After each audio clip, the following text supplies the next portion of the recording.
वाणी चल रही थी 1 मार्च 1967। दूसरे पेज के मध्यांत में बात चल रही थी अब तुम बच्चों को मालूम है कि हमें शांति धाम वापस जाना है।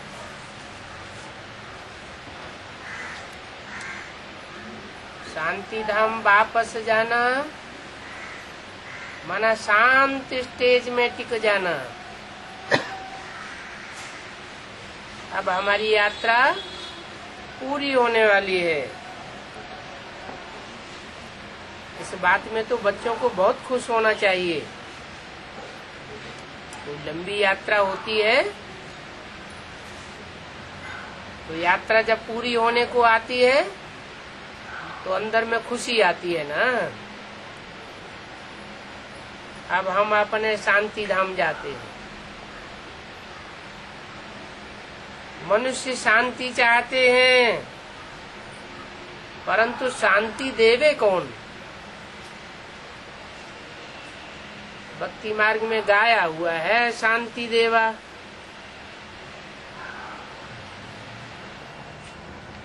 नाम दिए हुए हैं सुख देवा। तो शांति देवा कौन है, सुख देवा कौन है और दुख देवा कौन है?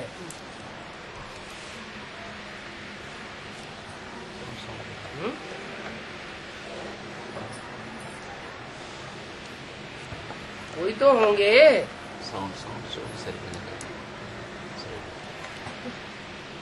कौन है शांति देवा? है शंकर को कहेंगे शांति देवा कि क्या शांत दुनिया को हर हर बम बम के विस्फोट से शांत कराए देता है। और फिर सुखदेवा कौन है? विष्णु हुआ सुखदेवा। फिर ब्रह्मा कौन हुआ? दुखदेव।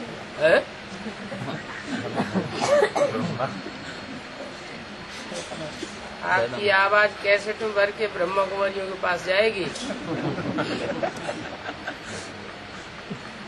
3 पुरियां हैं। दुखधाम के नजदीक ब्रह्मापुरी और शांति धाम के नजदीक शंकरपुरी। और बैलेंस रखने वाली पुरी है विष्णुपुरी। बैलेंस रखते हैं तो सुख मिलेगा।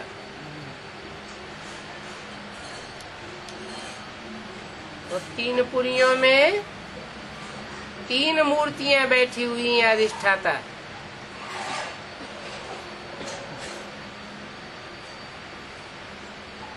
इसलिए रावण के सर के ऊपर किसका शीश दिखाया है? गधे का शीश दिखाया है। क्यों?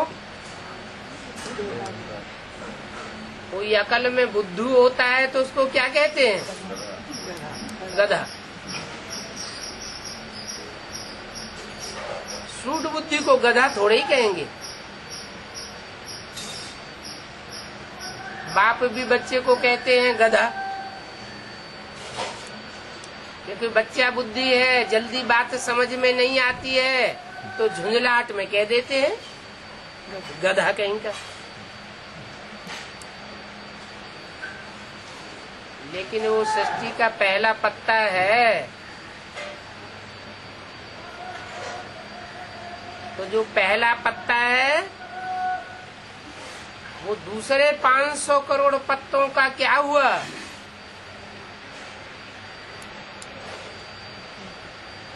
पहला पत्ता बाद वाले जो 500-700 करोड़ पत्ते हैं उन पत्तों के लिए क्या कहेंगे?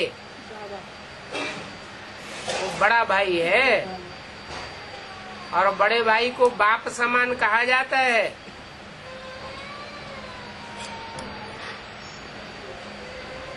इसलिए बोला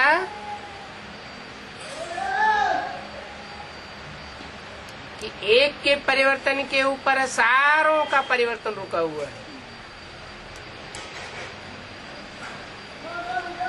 मुरली में बाबा ब्रह्मा को बेबी कहते हैं।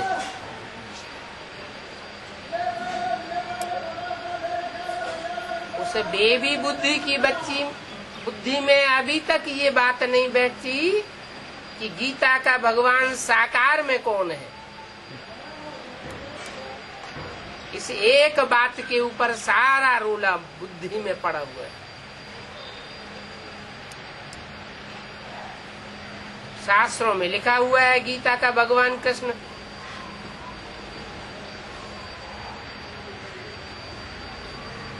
आदि में जब शास्त्र थे सात्विक स्टेज में,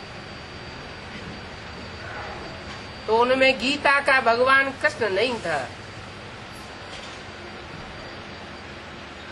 निराकारवादी रचना थी। बाद में कृष्ण पूजा के उपासकों ने उसमें नाम डाल दिया कृष्ण का। तो कृष्ण की बुद्धि में जल्दी नहीं बैठता है, ब्रह्मा की बुद्धि में जल्दी नहीं बैठता है कि गीता का भगवान प्रैक्टिकल में साकार सृष्टि पर मेरे सिवाय कोई दूसरा हो सकता है। और जब ये गुत्थी सुलझ जाएगी तो ब्रह्मा सो विष्णु बन जाता है। कैसे बन जाता है ब्रह्मा से विष्णु? विष्णु रूप में तो 4-5 आत्माओं का कॉम्बिनेशन है। लक्ष्मी नारायण, राम सीता और जगदम्बा।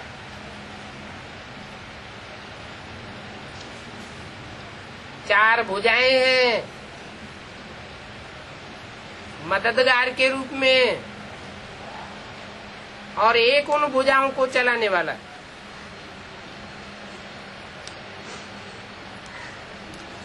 तो जो चलाने वाला हुआ वो सर्वोपरि हुआ।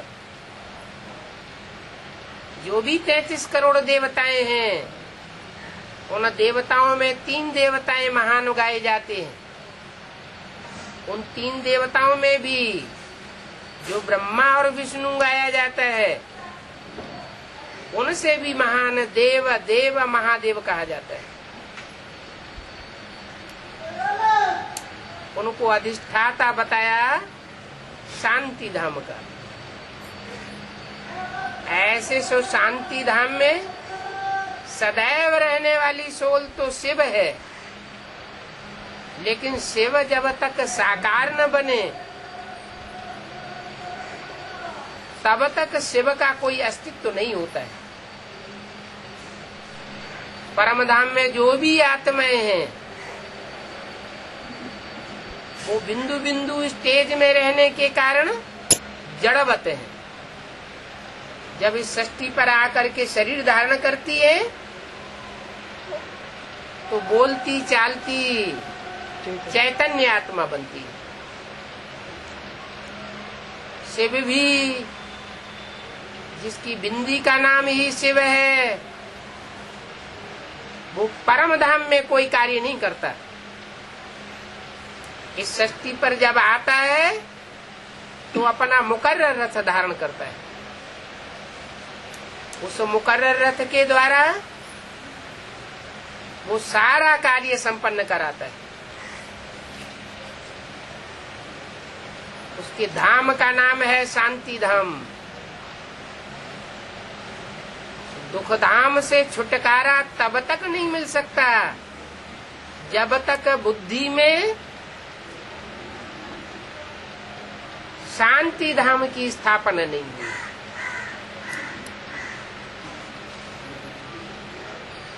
दुख जब ज्यादा मिलता है तो अंदर से आवाज निकलती है, हमें शांति चाहिए, हमें अब दुख से छुटकारा चाहिए, मुक्ति चाहिए।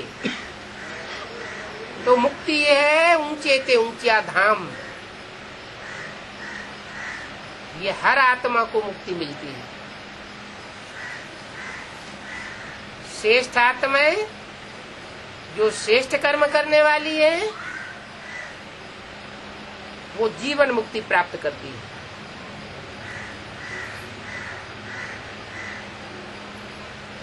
दुख में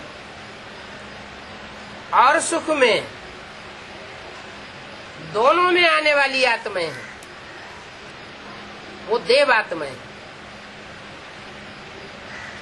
दुख भी जास्ती से जास्ती जीवन में अनुभव करती हैं और सुख भी जास्ती से जास्ती अनुभव करती है। और धर्म की जो आत्माएं हैं वो दुख भी जास्ती अनुभव नहीं करती तो सुख भी जास्ती अनुभव नहीं करती। तो अब तुम बच्चों को तो बहुत खुशी होनी चाहिए कि हमने बहुत दुख सहन किए, अब इस दुख धाम को छोड़ करके हम जाते हैं शांति धाम के पास। शांति धाम में जाते हैं, शांति देवा की शरण में जाते हैं। सब मनुष्य शांति ही तो चाहते हैं। कहते हैं शांति देवा। अब देवों का देव तो एक ही है, ऊंचे ते ऊंचे बाप। वो ऊंचे ते ऊंचे और नीचे ते नीचे जो गायन होता है ऊंचे ते ऊंचे का, तो इस साकार सृष्टि पर गायन है या निराकारी दुनिया की बात है? इस साकार सृष्टि पर ही ऊंचे ते ऊंचे और नीचे ते नीचे की बात है। ये कंट्रास्ट है, निराकारी दुनिया की बात नहीं है। वो ऊंचे ते ऊंचे बाप कहते हैं मैं तुमको पावन बना करके ले जाऊंगा।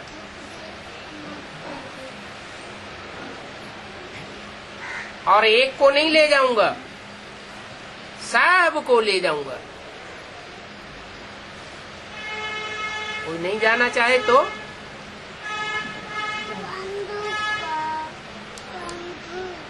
भी जबरिया न मार पीट के ले जाऊंगा। एक को भी छोड़ूंगा नहीं।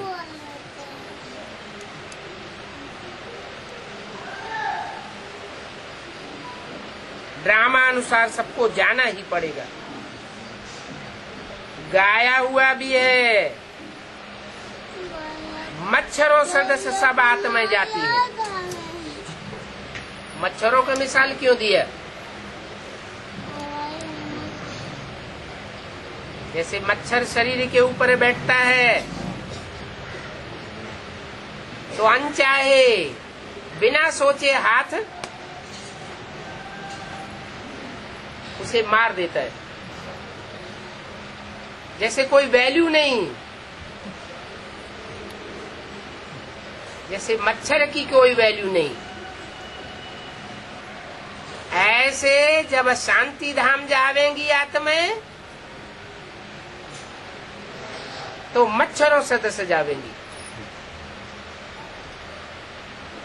वैल्यू किसकी होती है? जब आत्मा शरीर में आती है तब वैल्यू होती है, यह शरीर के बिना वैल्यू होती है? शरीर में आती है तो वैल्यू होती है। देह में आती है तो देहभान होता है, मैं राजा हूँ, मैं मंत्री हूँ, तो बुद्धि में वैल्यू का पता चलता है। बाप कहते हैं अब ये सब देहभान त्याग दो। देहभान त्यागेंगे तो जैसे आत्मा मच्छरों सदस्य हो जाती है। सब कुछ तेरा, कुछ नहीं मेरा। सतयुग में तो बहुत कम मनुष्य होते हैं। क्यों? इतने कम मनुष्य सतयुग में क्यों होते और कलयुग में इतने जास्ती क्यों होते? क्योंकि सतयुग में देहबान बहुत कम होता है और कलयुग में देहबान सबसे जास्ती होता है। देखो कलयुग अंत में कितने ढेर मनुष्य, फिर ये ढेर के ढेर मनुष्य थोड़े कैसे होंगे? 4.5 लाख की संख्या कैसे बचेगी? जब आत्माभिमानी बनेंगे। तो जो पूरे आत्माभिमानी बनेंगे वो बचेंगे और बाकी जो भी देह अभिमानी है वो मच्छरों सदस्य वापस चले जाएंगे। अभी संगम युग है, तुम सतयुग में जाने के लिए पुरुषार्थ कर रहे हो, पहुंचे नहीं हो सतयुग में, अभी झूठ खंड में ही हो, लेकिन पुरुषार्थ कर रहे हो सत्य युग में जाने के लिए। जानते हो ये झूठ खंड विनाश होगा, सारा देहवान त्याग करके आत्माएं जावेंगी परम धाम वापस, मच्छरों सदस्य सारा ही झुंड जावेगा और सतयुग में बहुत थोड़े रहेंगे। जो रहेंगे वो कौन रहेंगे? जो पक्के आत्माभिमानी होंगे वो रहेंगे। मैं आत्माओं को ही आकर के पढ़ाता हूँ, जो देह अभिमानी होते हैं उनको पढ़ाने आता ही नहीं और वो पढ़ाई पढ़ते भी नहीं हैं, उनको मच्छरों से वापस ले जाऊंगा। बाप कहते हैं कोई भी देहधारी को याद मत करो, इन आंखों से जो भी देखते हो वो सब विनाश होना है। जो 4.5 लाख हैं आत्माभिमानी वो भी विनाश हो जाएंगे क्या? वो भी अभी देह अभिमानी हैं, उनकी भी कंचन काया बननी है, वो भी चेंज हो जाएंगे। तो देखते हुए जैसे कि नहीं देखते हो। हम आत्मा हैं, हम आत्मा अपने घर चली जाएंगी खुशी खुशी।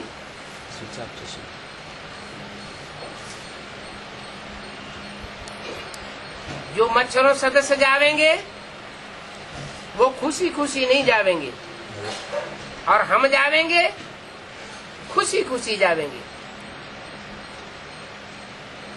पुराना शरीर का भान छोड़ देंगे, अपने शांति धाम को याद करते रहेंगे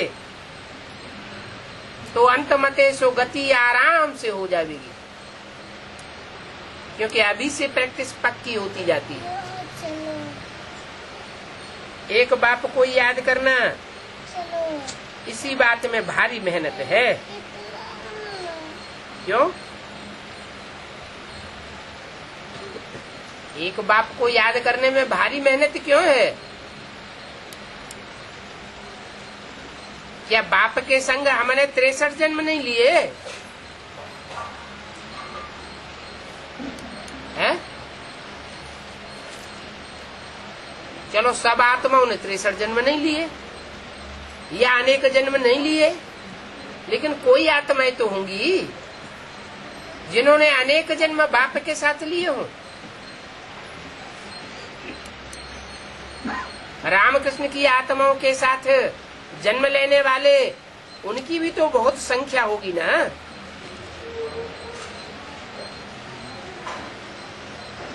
तो मेहनत क्यों महसूस होती है?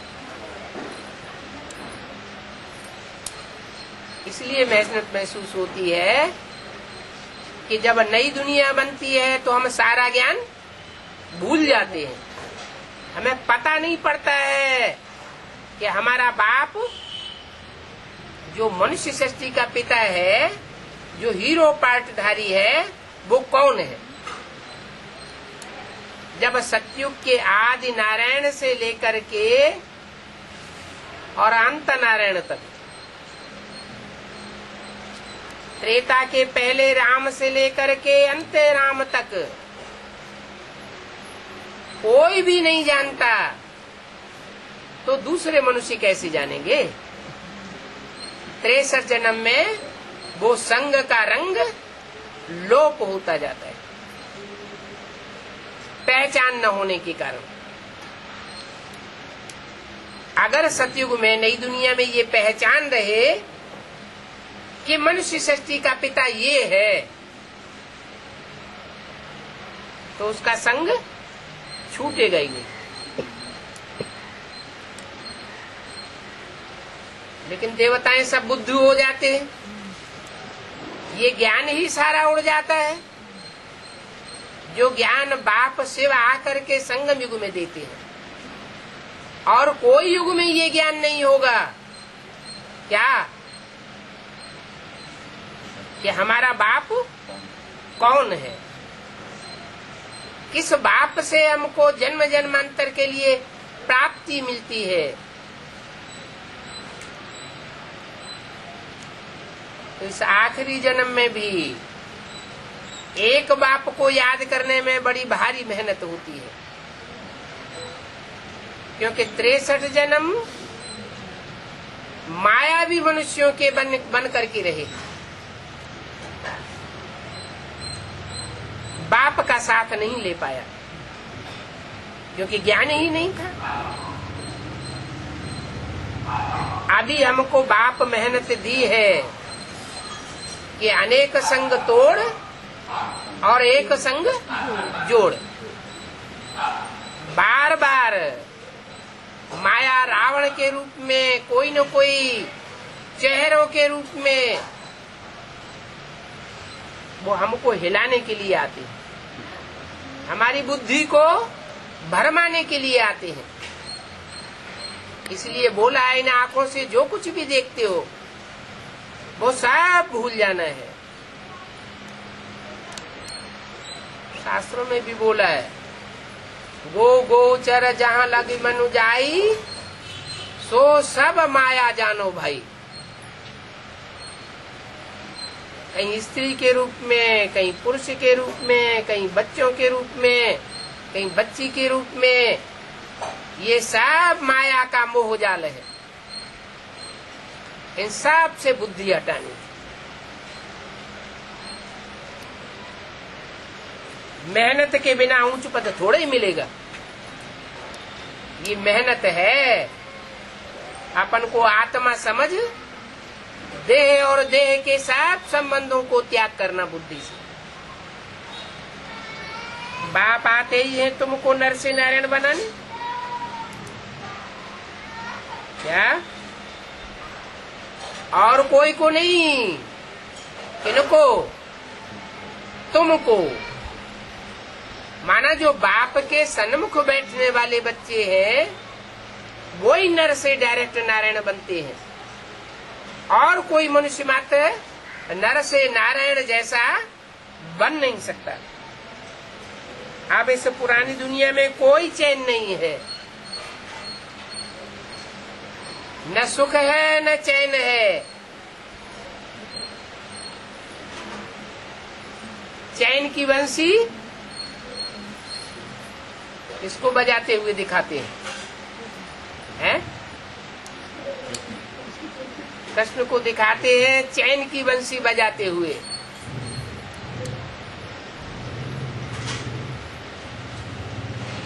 तो कृष्ण की सोल ब्रह्मा ने जब तक जीवित रहे, शांति के टाइम में चैन की बंसी बजाई। उसके जब बाद वो शूटिंग का पीरियड आता है, मारा मारी का, तो वो आत्मा शरीर छोड़ के अव्यक्त हो जाती है।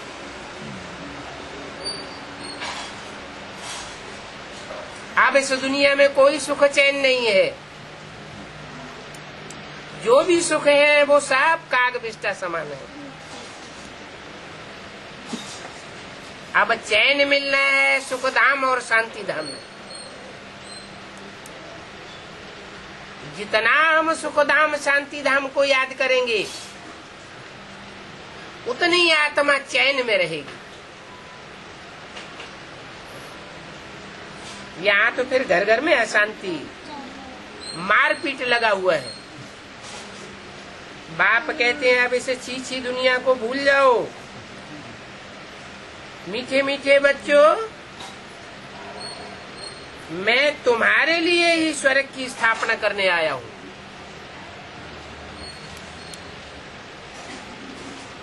बाकी जो दूसरे धर्म की आत्माएं हैं अथवा 84 जन्म न लेने वाली आत्माएं हैं, उनके लिए स्वर्ग की स्थापना करने नहीं आया हूँ। तुम्हारे लिए स्वर्ग की स्थापना करने आया हूँ। इस नरक में तुम जास्ती पतित बन गए, अभी स्वर्ग में चलना है। अभी बाप को और स्वर्ग को याद करो।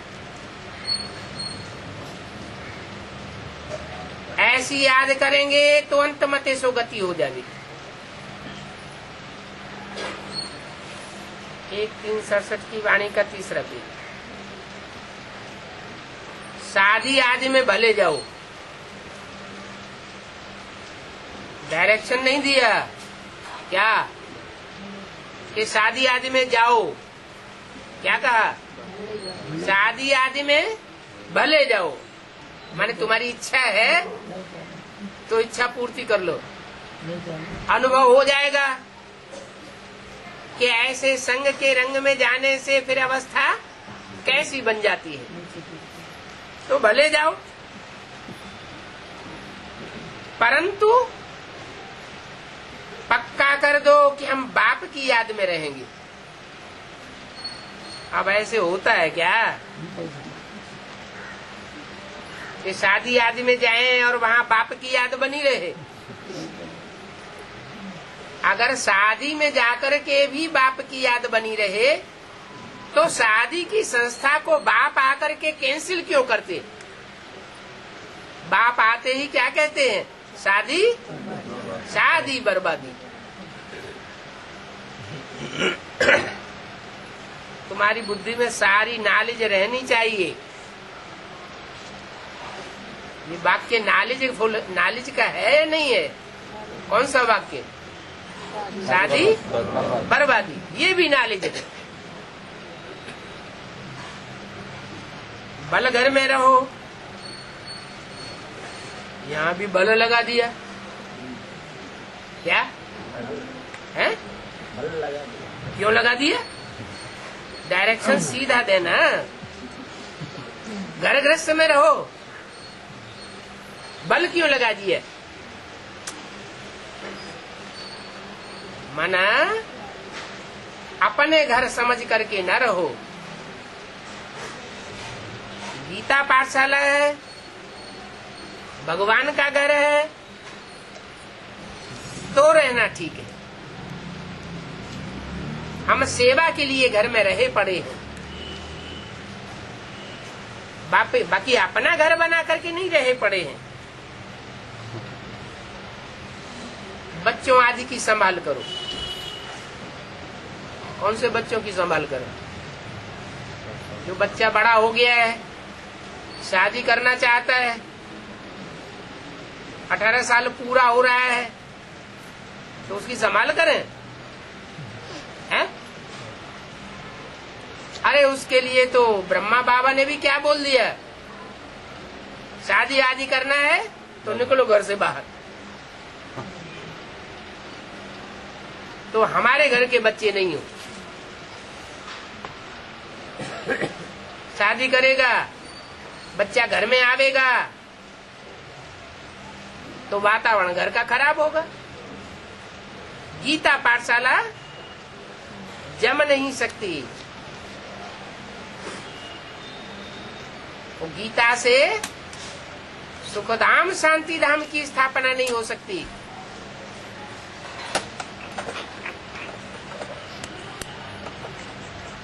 तो बोला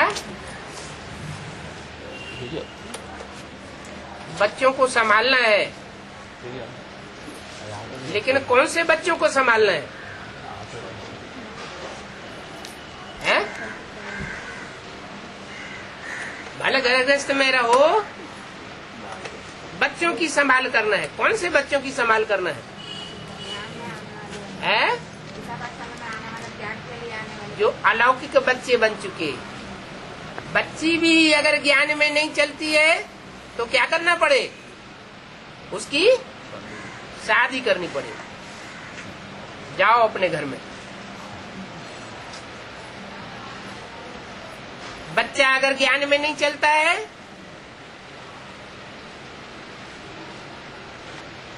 तो घर से अलग कर देना पड़े।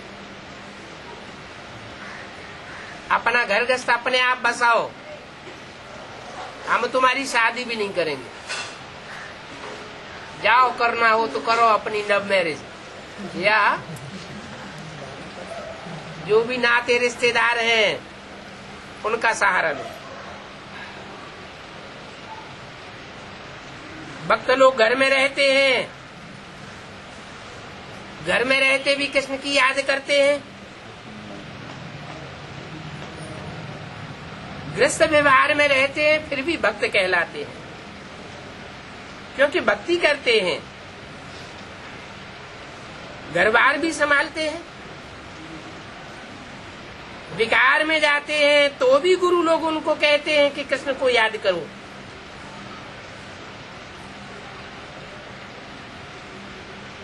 कृष्ण को याद करेंगे तो कृष्ण जैसा बच्चा पैदा होगा।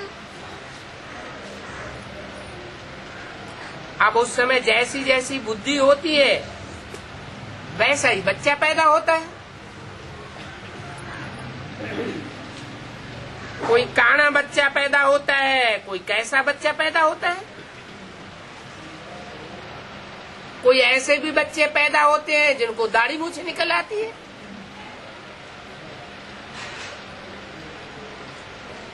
ये सारा मदार ख्यालात पर है। उस समय जैसे जैसे ख्यालात होते हैं वैसे ही बच्चा पैदा हो जाते हैं।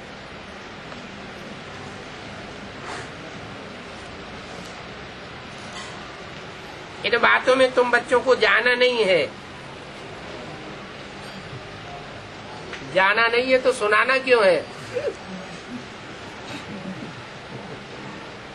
ये बेहद के ब्राह्मणों की दुनिया की शूटिंग की बात है।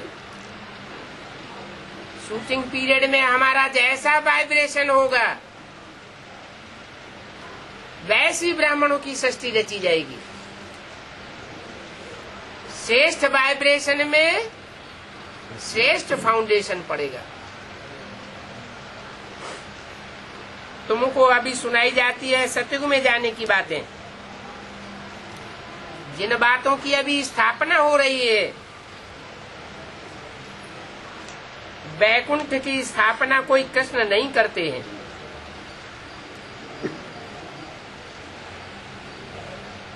कौन करते हैं? कृष्ण वैकुंठ की स्थापना नहीं करते हैं तो कौन करते हैं?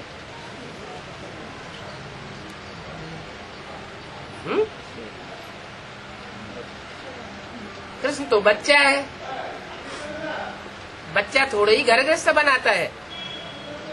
घर कौन बनाता है? बाप घर बनाता है। तो राम बाप को कहा जाता है, कृष्ण बच्चे को कहा जाता है।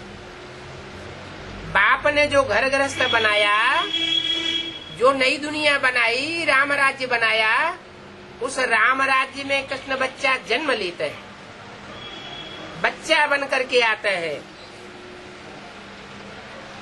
अभी उस वैकुंठ की स्थापना हो रही है।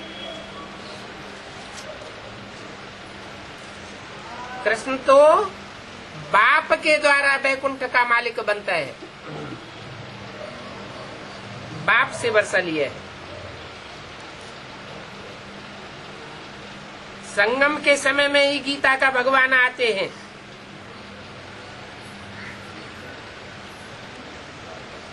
कृष्ण को भगवान नहीं कहेंगे, माना सतयुग को कृष्ण को भगवान नहीं कहेंगे। सतयुग में तो भगवान आते ही नहीं। संगम युग में जो कृष्ण उर्फ ब्रह्मा है उसको भगवान का पाटदारी नहीं कहेंगे। ये तो पढ़ाने वाले बाप की बात है। गीता सुनाई बाप ने और बच्चों ने सुनी। भक्ति मार्ग में फिर बाप के बदले बच्चे का नाम डाल करके बाप को भूल गए। तो भक्ति मार्ग कहाँ से लेकर कहाँ तक होता है?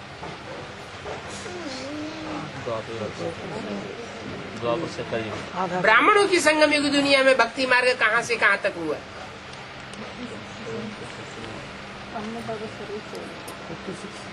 ब्रह्मा बाबा के शरीर छोड़ने के बाद भक्ति मार्ग हुआ। उससे पहले भक्ति मार्ग नहीं हुआ। भक्ति मार्ग में बाप के बदले बच्चे का नाम डाल करके बाप को भूल गए। माने ब्रह्मा बाबा जब जीवित थे तो गीता का साकार भगवान कौन है ये बुद्धि में था क्या? है? नहीं था। ब्रह्मा के द्वारा गीता सुनाई जाती थी।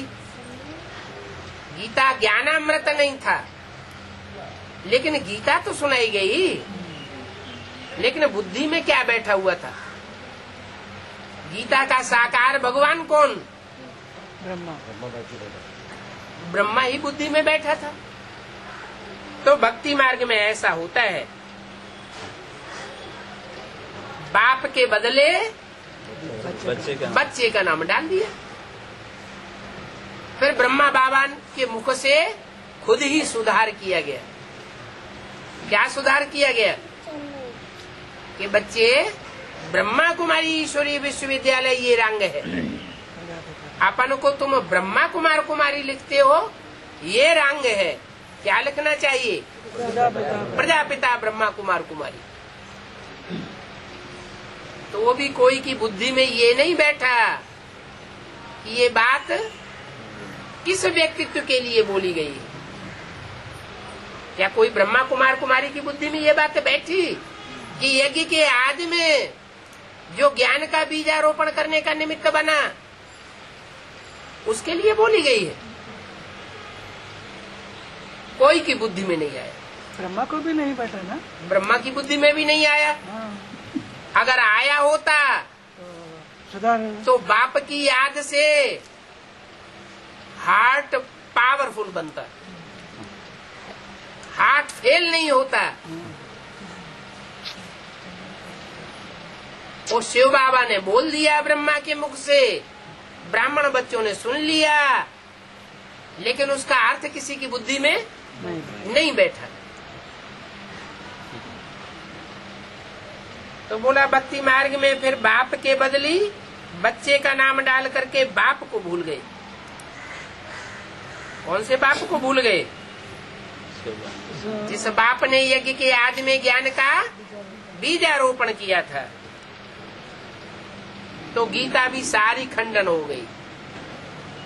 भले ब्रह्मा के मुख से गीता आई, लेकिन गीता सारी खंडित हो गई, क्योंकि गीता का भगवान का ज्ञान किसी की बुद्धि में नहीं था। तो वो गीता पढ़ने से क्या होगा? पढ़ने वाले अभी भी पढ़ रहे हैं, सुनने वाले अभी भी सुन रहे हैं। तो उनकी सदगति हो रही है कि दुर्गति हो रही है? बुद्धि की सदगति हो रही है या दुर्गति हो रही है? दुर्गति हो रही है। बाप तो राजयोग सिखा करके तब वापस जाते हैं। वो सतयुग का मालिक बनता है। कौन? कृष्ण बच्चा। भक्ति मार्ग की सत्यनारायण की कथा सुनने से कोई स्वर्ग का मालिक थोड़े ही बनेंगे क्या? माने सन 68 तक जो भी गीता सुनाई गई वो भक्ति मार्ग की गीता हुई या ज्ञान मार्ग की गीता हुई? भक्ति मार्ग की गीता हो गई। 36 से 76 तक। क्यों? क्योंकि इस गीता सुनने से कोई नर से नारायण नहीं बनता है, कोई भी स्वर्ग का मालिक नहीं बनता। जो अभी भी पढ़ रहे हैं वो भी स्वर्ग के मालिक नहीं बनेंगे, उनको शरीर छोड़ना पड़ेगा। छोड़ते जा रहे हैं। शरीर छोड़ेंगे तो परमधाम वापस जाएंगे, फिर उनके जन्म कम हो जाएंगे। जो एक्यूरेट स्वर्ग की स्थापना होती है 16 कला संपूर्ण, उस स्वर्ग में नहीं आ सकेंगे। न तो इस ख्याल से कोई गीता सुनते हैं।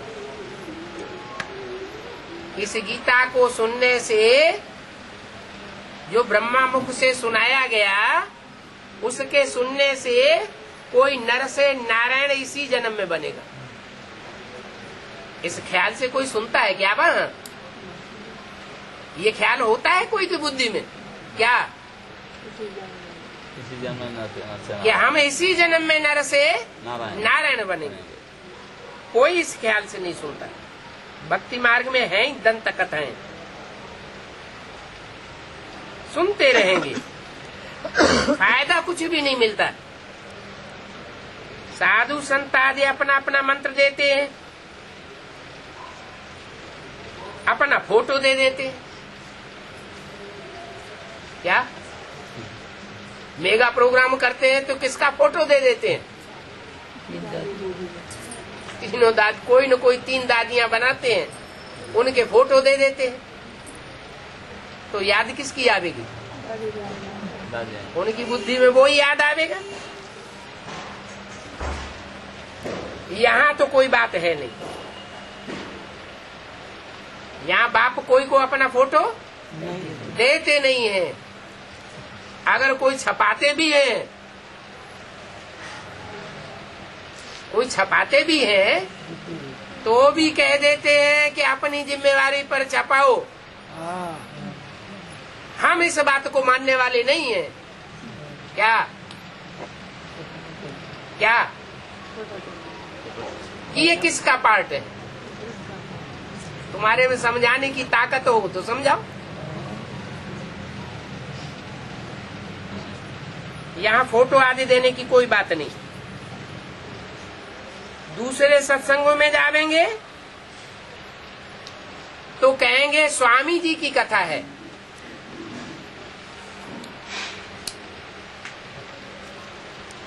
यहाँ कोई स्वामी साधु संत आदि नहीं है। यहाँ जो भी कथा है नर से नारायण बनाने की, वो किसकी कथा है तो सत्यनारायण की कथा। लेकिन सुनाने वाला कौन है? सुनाने वाला कोई देहधारी है या निराकारी शिव है? यहाँ तो साधु संत नहीं सुनाते। जिनकी बुद्धि में ये बैठा होगा कि ये साधु संत सुनाने वाला है, वो नर से नारायण बनने वाला नहीं हो सकता। कहेंगे ये फलाने की कथा सुन करके आए। किसकी कथा? वेदांत की कथा, गीता की कथा, भागवत की कथा, रामायण की कथा। अभी तुम्हारी बुद्धि में तो बैठा हुआ है हमको पढ़ाने वाला कोई देहधारी नहीं है। बल साकार तन लेता है, लेकिन उसको अपना धन, अपना देह नहीं है। वो निराकारी है, सदा शिव है।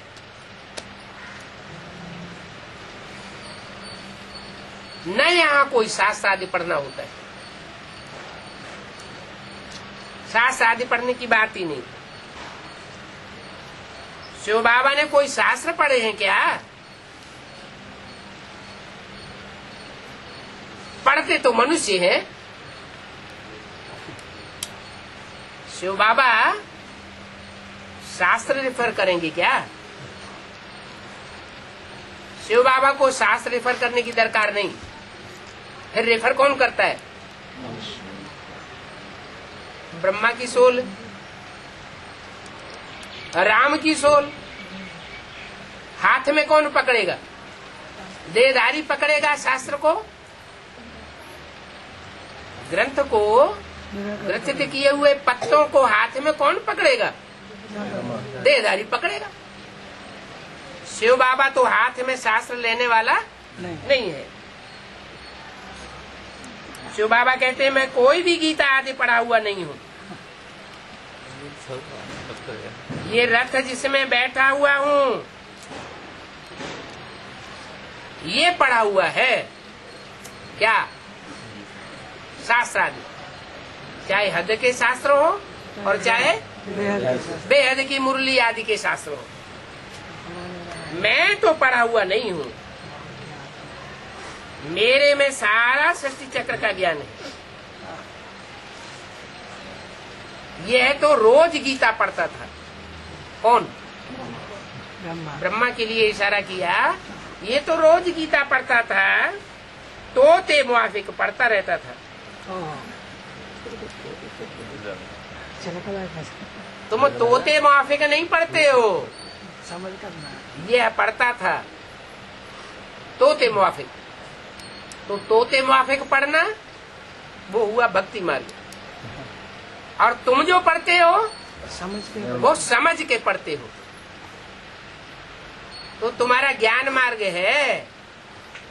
ज्ञान मार्ग में होता है समझना समझाना।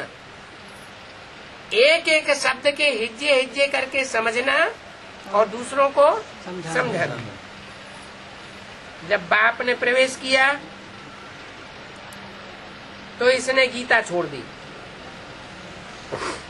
क्योंकि बुद्धि में आ गया कि ये तो शिव बाबा सुनाते हैं और वो गीता तो मनुष्यों की लिखी हुई है।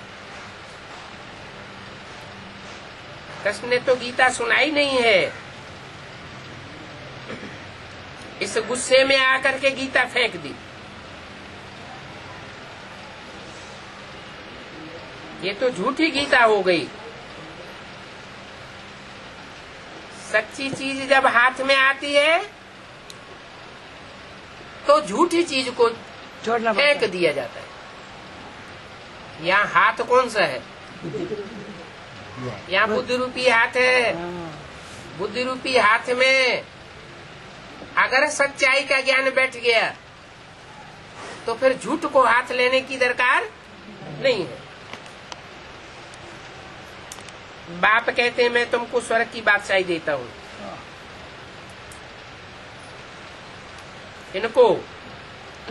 इनको नहीं, तुमको देता हूँ। तो तुमको जब स्वर्ग की बादशाही देता हूँ तो उन शास्त्रों आदि से ममत्व मिटाई देना चाहिए।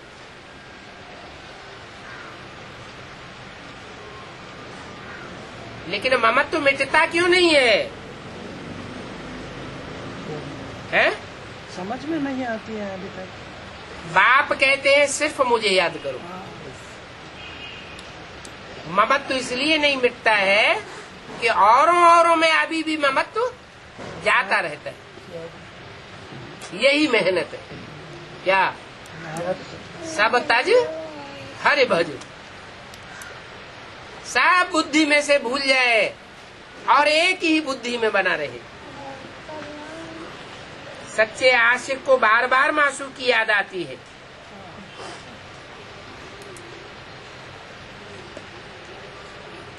तुमको भी वैसा ही बनना चाहिए। बाप को याद करो। जानते हो हम आत्मा है और वो हमारा बाप है। ये हमारा बाप नहीं है, वो हमारा बाप है। फिर हम देहधारियों को याद ही क्यों करें? क्यों नहीं हम रचयिता को याद करें? किसका रचयिता? जो स्वर्ग का रचयिता है, नई दुनिया का संगठन बनाने वाला है, उस बाप को हम क्यों नहीं याद करें? उससे वर्षा मिलता है ना। किससे? रचने वाले से। नई दुनिया का संगठन रचने वाले बाप से हमको वर्षा मिलता है, तो हम उसी को याद करें। जैसा बच्चा लौकिक बाप और वर्षे को याद करता है, ऐसे हम भी पारलौकिक बाप को याद करें और उसके वर्षे को याद करें। अब पारलौकिक बाप कहते हैं मुझे याद करो, और स्वर्ग के वर्षे को याद करो। इसमें कोई झांझ आदि बनाने की बात नहीं है, गीत आदि गाने की बात नहीं है। गीत भी कई अच्छे अच्छे हैं, जिनको लेकर के तुमको अर्थ बताते हैं। जो बनाने वाले हैं वो खुद उन गीतों का अर्थ नहीं जानते। कैसे बनाया? अभी ब्रह्मा कुमारियों में जो गीत बने हुए हैं, उन गीतों को सुने, वो उनके अर्थों को नहीं जानती, लेकिन अर्थ है, और वो अर्थ एडवांस में लागू होते हैं, प्रैक्टिकल में।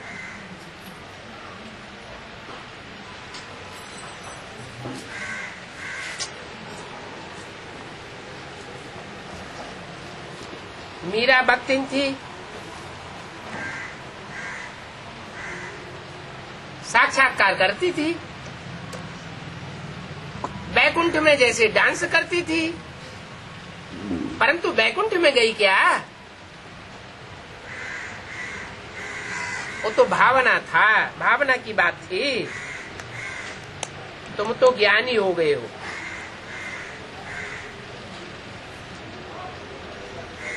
कोई काम कोई ठीक नहीं करते हैं तो बाबा उनको भक्त कहते हैं।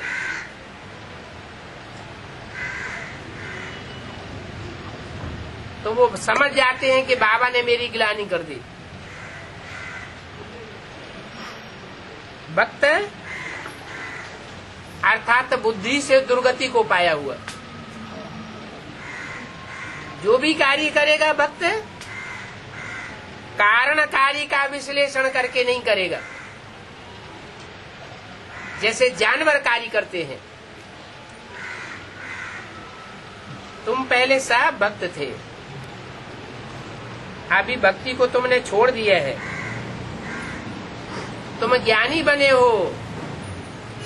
जो भी कदम उठाते हो पहले बुद्धि से विश्लेषण कर लेते हो,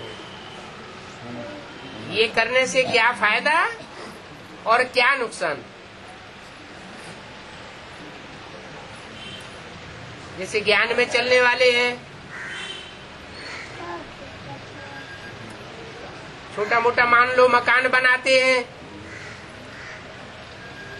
तो वास्तु शास्त्र के आधार पर चलते हैं कोई कोई, तो उससे क्या साबित होता है? भगत है या ज्ञानी है? नंबर 1 भक्त। ये नहीं देखेंगे कि वास्तु शास्त्र में जो डायरेक्शन दिए हुए हैं, ऐसा करने से नुकसान होगा, ऐसा करने से फायदा होगा, तो क्यों होगा? बस वास्तु शास्त्र में लिखा है, इसलिए ऐसा करना है। बाप कहते हैं तुम जो कुछ भी करते हो वो समझ पूर्वक करते हो। तुमने भक्ति को छोड़ दिया है, क्योंकि भक्ति से दुर्गति होती है। भक्ति मार्ग है अंधियारी रात। अंधियारी रात में ठोकरें खाते खाते थक गए हो, अभी भक्ति पूरी होती है। जब भक्ति पूरी होती है तो ज्ञान जिंदाबाद होता है। माना अभी भी जिनके अंदर कुछ थोड़े बहुत भक्ति के संस्कार हैं, वो भक्ति के संस्कार पूरे नहीं हुए हैं, तो ज्ञान जिंदाबाद नहीं हुआ है। ये अक्षर उनके हैं जो फिर भक्ति मार्ग में गाते हैं। तो अभी बाप को याद करो,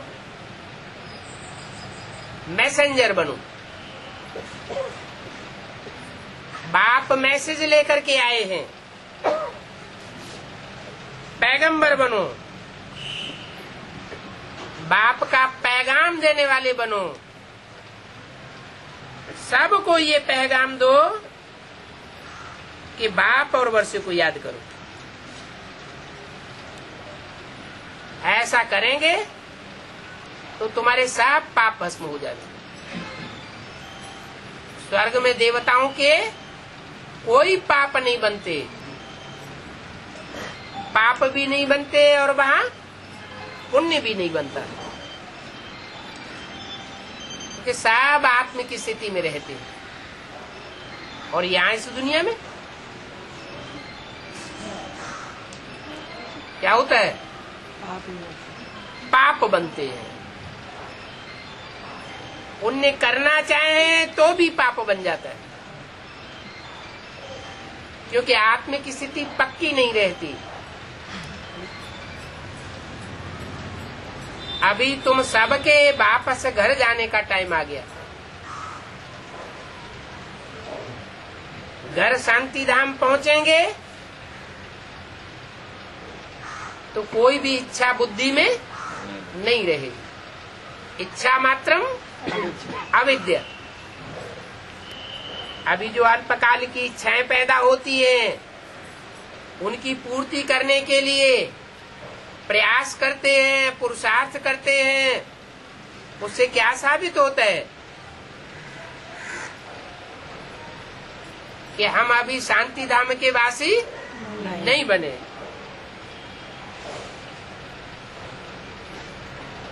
कितनी बार बताते हैं कि अब शांति धाम जाने का समय है, तो भी बुद्धि बार बार इसी दुनिया में चली जाती है।